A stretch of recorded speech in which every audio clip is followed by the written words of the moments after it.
By the year 2050, the world's population is projected to be around 9.8 billion. And where there are people, there is supply and demand. Agriculturalists provided and will continue to provide for the future generations to come. You would assume from the sacrifices and hardships agriculturalists endure to provide for the people that everyone would see agriculture as a respective and noble industry to be in.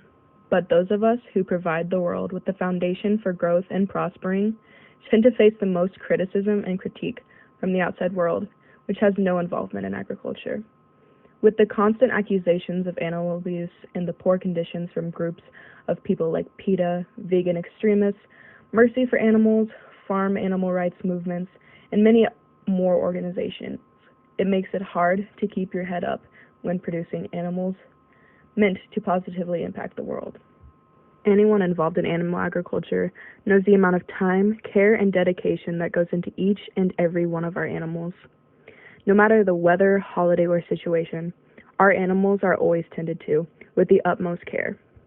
It's saddening to hear the negative outlook that the media has portrayed about animal producers and the impact it has on those who are uneducated and misinformed about the topic.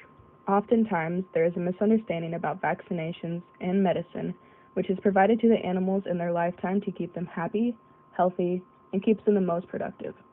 Most individuals tend to think that the medication and vaccinations given to livestock during their lifetime is still present in the animal or its products once it's been harvested. Those directly involved in the production of animal agriculture know that for an animal or the products of an animal to be harvested and purchased, that the medication that it did receive has had to have filtered out of the system. Standards have been established to make sure that none of our products that make it onto the shelves for consumers to purchase have no trace of the medicine or vaccinations. There are also a lot of myths and misconceptions about dairy cattle. One of the misconceptions is that it is cruel to separate the calves from their mothers. Compared to people putting babies in playpens for protection, calves are placed in individual pens so they do not get stepped on by bigger cows. They are also used to closely monitor the calf's development of their immune system and make sure the calf is getting clean and nutritious milk.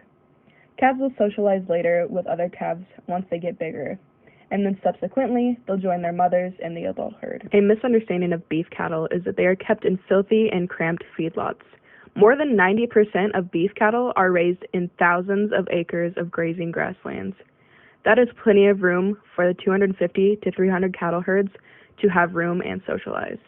Every pen also has a resting place with dry-bedded mounds in the wet weather. Some agriculturalists use modern housing to meet the animals' needs. Indoor housing is well ventilated, temperature controlled, and can protect animals from predators. Another misconception of beef cattle is that the antibiotic-free beef is better for you. The use of antibiotics keeps the animals healthy and alive. There are strict mandates put into place that farmers and feedlot workers have to follow.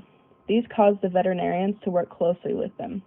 These mandates have mandatory withdrawal times from the time that you use the medicine and the time that you harvest the animal to make sure that it is completely antibiotic-free. Just like antibiotic-free, people are thinking hormone-free beef is also better for you. All animals have naturally occurring hormones in their systems. Therefore, no meat is hormone-free. Healthy food like cabbage, egg, and soy contain more hormones than your beef.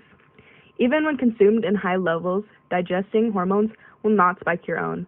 Human bodies break down hormones during digestion. Now that you know these positive facts about agriculture and you are educated on what we do as animal agriculturalists, please share with your friends the knowledge you have digested and continue to support agriculturalists across the world. Please let us know what we missed, and as always, thank you for watching.